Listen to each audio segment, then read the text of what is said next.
As you write your life story, you're far from finished. Are you looking to close the book on your job? Maybe turn a page in your career? Be continued at the Georgetown University School of Continuing Studies. Our professional master's degrees and certificates are designed to meet you where you are and take you where you want to go.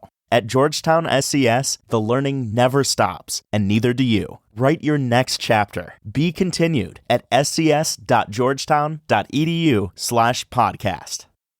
There's one thing that will forever change the way you sleep, and it's the softest 100% organic cotton sheets from Boll & Branch. You'll fall asleep faster, wrapped in the most luxurious comfort. You'll never sleep hot again. With sheets that feel breathable to sleep in, you'll experience the purest softness on night one and feel your sheets get even softer with every wash. Discover the difference with 15% off your first set of sheets at bollandbranch.com with code WONDERY15. Exclusions apply. See site for details.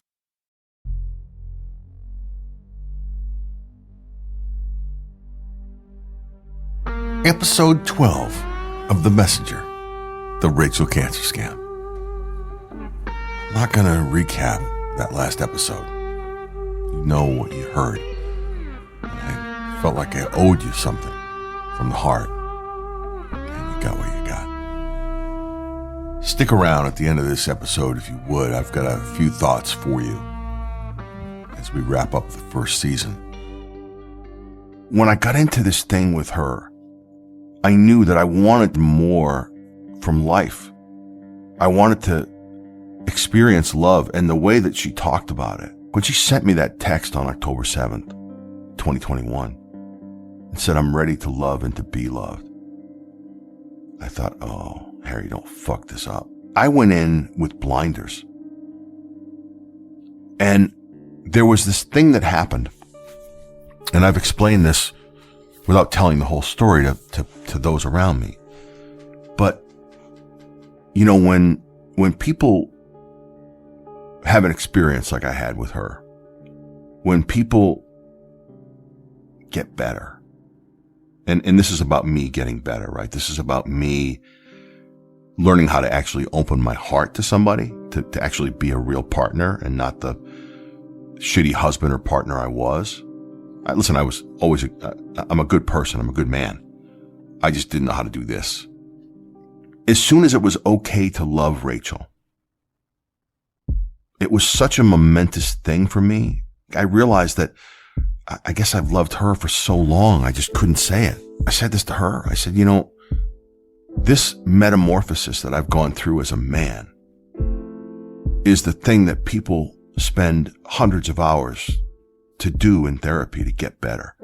To go from a guy who did just enough, who kept himself closed off to everybody in his life. People just got to a point and a place with me, and then they were shut out. Not shut out like go away, get lost. Just, I didn't let people get close. Anybody. Just didn't. And with her, when I opened my heart, I gave her everything. I would start to see these things from her. She would say, "You're the greatest gift of my entire life. I can't believe this entire time it was always you for me." And she would say these things. I had them saved in my phone for a long time. The most wonderful, loving things, and it just caused me to respond in kind. But it would take someone hundreds of hours of therapy. And all of a sudden, like that, I had this ability. It's like someone who doesn't play guitar picking up a guitar one day and playing like Tommy Emmanuel. You want to see someone play guitar, by the way? Go to YouTube. Look at Tommy Emmanuel. All of a sudden, I was the Tommy Emmanuel of relationships.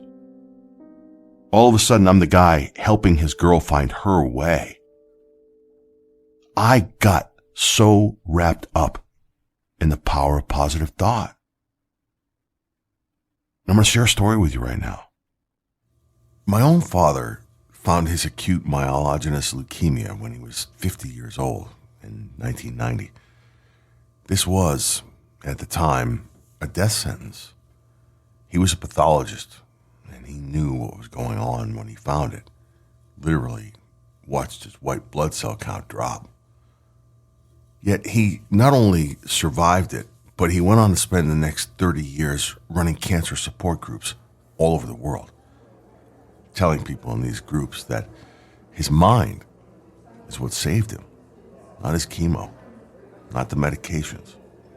They helped, but his mind and the power of positive thought, that was more powerful than any medication. He said those words often. He stood by that. My father, even though he's never met Rachel, he played an important role in a piece of this story and in Rachel's lies. You see, when Rachel lied about her memory loss from that surgery in May of 2023, she claimed afterwards that she would see a doctor frequently that would sit with her in her room, keep her company. Later in life, my father discovered artwork after he was a doctor. And while he was running these support groups, my father spent a lot of time drawing and painting and exploring his creative side. Rachel wove this into her story. She would tell me that this doctor that would come in and sit with her at night, he would often bring a pad and pencils and draw.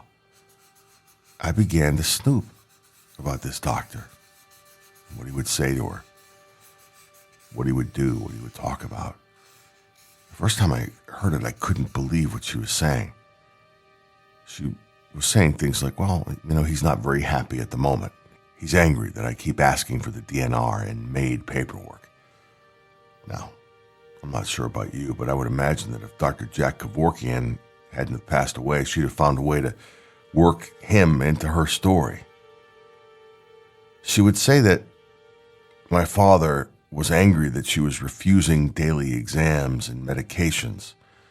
She was in trouble with him because she wouldn't communicate with any other doctors. She said, he's been trying to tell me that I'm loved and that if I follow along with the plans, I can beat this. I just have to want to fight to beat it. He told her to have faith in the process, to focus on herself and her daughters and getting healthy and getting home. Those are words, that my father would have said. The other story she concocted is that she claimed through her daughter that she wasn't communicating with any doctors. She didn't want to talk to anyone, wouldn't look at anyone in the eye, didn't want to see anyone, didn't want to be seen. She told me she was humiliated by her condition, humiliated by having to be taken care of, embarrassed by it all. She said her daughter claimed that sometimes she refused exams altogether, wouldn't let a doctor near her. So back to, my father in this for a minute, claiming that she was seeing him in her mind, in her dreams. She mentioned these drawings, and at one point I sent her a picture of a piece that my father had drawn, and then another piece. And she said, yes, like that, I've seen that in my dreams. And I sent her a picture of him. And she said, that's him. Why do you have a picture of a doctor that works here? Do you know him? And then I sent her a picture of my father and I side by side. And I said, yeah, I know him. That's my dad. And he passed away about 6 months ago. How do you reconcile that? It made me emotional and tearful and thoughtful. At one point, she actually said that he referenced our relationship, my relationship with him. She said that he didn't get to see his own son anymore, and that he hopes that he knows that there'll be another day and another time and another place to talk about things, but that he just wants me to be happy and living my life. This is information about me with my dad, some of the things she talked about that she knew. She leveraged for the benefit of her own story and to manipulate me at a whole nother level. And that's not even the worst of it. She said that this doctor had a little girl with him. This little girl would be about a year old, apparently just starting to walk. Rachel said that she was clumsy, didn't really want to leave my dad's side, and that my dad had referred to her as a piece of my son that I'm watching over for him. I said to Rachel, what does she look like? And Rachel said she's got brown hair and big blue eyes, and she's cute. If you were to do the math from that ultrasound that I told you about, our baby would have been almost a year old at that point. Probably just starting to walk. Probably pretty clumsy. And brown hair and blue eyes, like me. She was seeing my dad taking care of our daughter in her dreams. She pretended not to remember that she told me she was pregnant, part of her memory loss. I explained everything to her about that.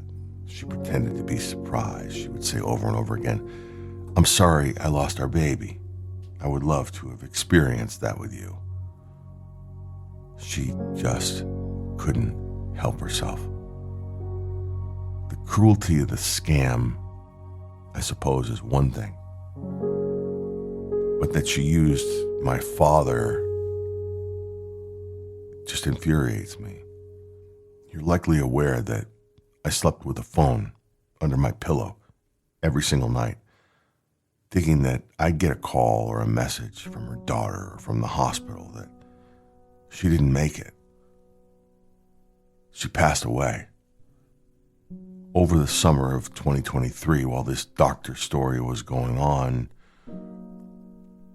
around August into September, Rachel and her fake daughter would tell me that her heart rate was very low, consistently low for weeks.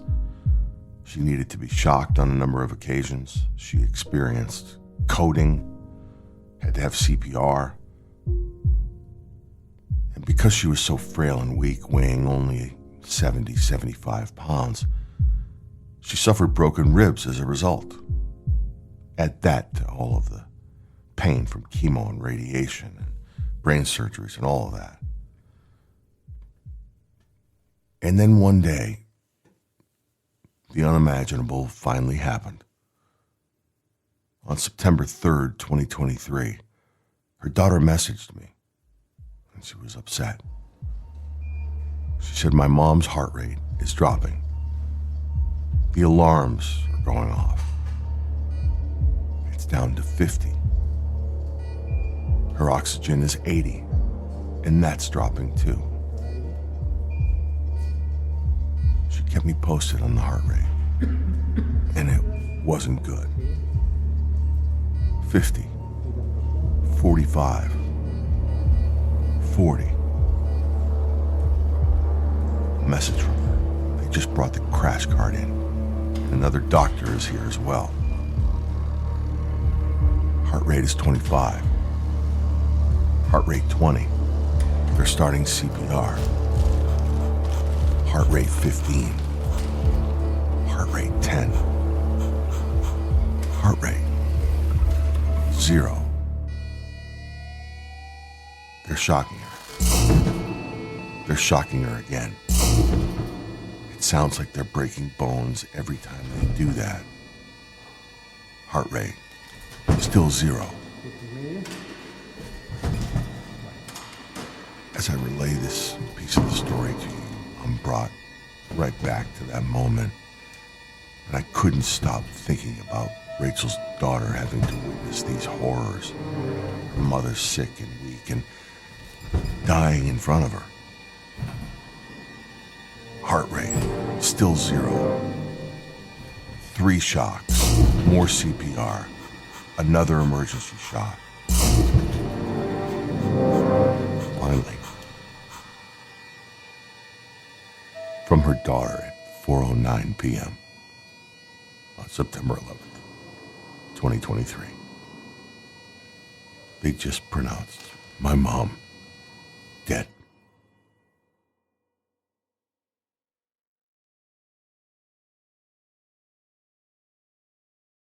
This is where there would be some kind of text if this were a TV show or a movie. If you or someone you know has been a victim of abuse or assault or trauma, whatever the issue is, here's a number to call. Now, I don't have a number for you to call, but what I have is a few words of hope for you. If anything that has come out of my mouth resonates with you at all, I hope that you'll hear me right now. I mean, hear me. Be present with me. With Rachel, I want you to think about this in poker terms. I went all in on a 2-7. I shoved on what would be the worst poker hand you can have. I gambled, and I lost. There's power in talking. There is help, whether it's through your support system or you find a therapist to help guide you. I think it's so important to find help. Listen, if I can get through this, you can get through what's going on with you. You heard me say that I pushed the powerful support system I had away. It's true. Don't do it. Don't do what I did. I realized it wasn't the path. When this podcast started, I wasn't seeking help. I was thinking about how cathartic it would be to share my story. And sharing the story wasn't enough. I would have these dreams at night where she would still appear to me, thinking, what am I doing right now? I'm torturing myself by telling this story. And then I reached out for help, and I'm still reaching out for help. And if you allow me to, I'll continue to share not only my story with you, with Rachel, but my healing journey as well. I'll do a second season, and I'll share it with all of you. You'll hear from all the people you need to hear from, including Rachel's own daughter, the daughter formerly known as Madison. I promise you, I will do that.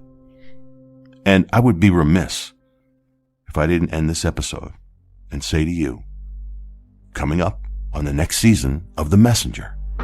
Harry, this is Mark. Apparently you know my wife, Rachel. Please give me a call when you have a moment. I have a few questions for you.